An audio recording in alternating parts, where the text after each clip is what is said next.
Анда максаты сен сиздикин саат 2-де коелу, добушка.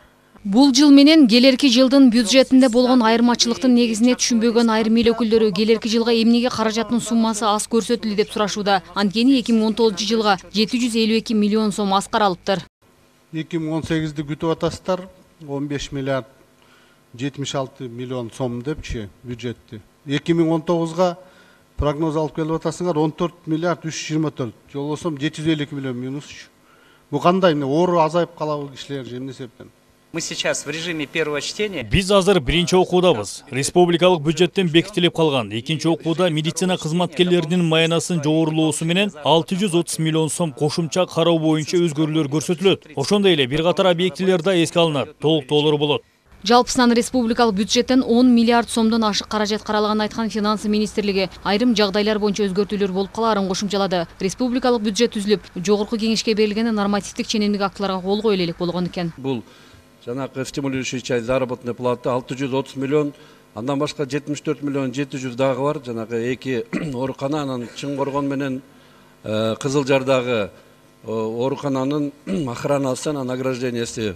Анан жанагы тоолуу аймактагы надбавкалар 36 миллион. Ошонун негизинде булардыкы көбөйөт. Милдеттүү медициналык камсыздандыруу фондуна каражат аянбай бөлүнгөнү менен элди сапаттуу тейлөө жакшы электиги белгилүү. Мындан улам айрым депутаттар калк арасында ахалатчандарга сын пикир күч экендигин эскертти. Жеңилдетилген гемодиализ алчулардын кезеги көп. Бул жаатта абалга кызыккандар болду. Льготный гемодиализ алгандар барго.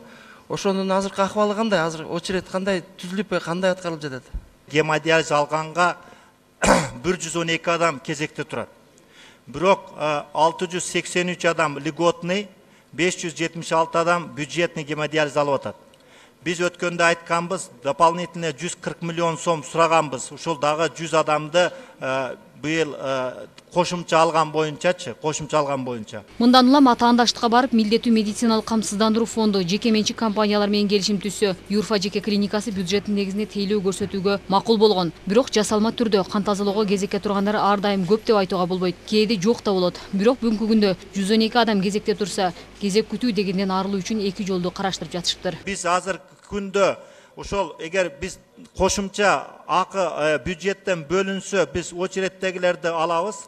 Экинчиден эң негизгиси биз профилактика иштерин күчөтүшүбүз керек жерлердечи. Ушул ооруну ошол гемодиализ алганга чейин жеткизбеш боюнчачы бөйрөктүн өнөкөт оорусун. Учурда аймактарда абал оор дегени менен Баткен облусунан сырткары бардык региондо гемодиализ аппараты боюнча маселе чечилген дешет саламаттык сактоо тармагы. Антке менен 112 бейтаптын маселесин чечүү үчүн 140 миллион сом керектелсе, аны бюджеттен чечүүгө болобу деген суроо жаралууда. Быйылкы жылга 651 миллион сом бюджетте каралган болчу. Анан сиздердин чечимдин негизинде жанагы кошумча оорулардын тизмеге келгендигине байланыштуу азыр мына ошол как раз өзгөртүүлөрдүн ичинде 68 миллион сом ошол гемодиализге багытталган акча кошумча каралып атат.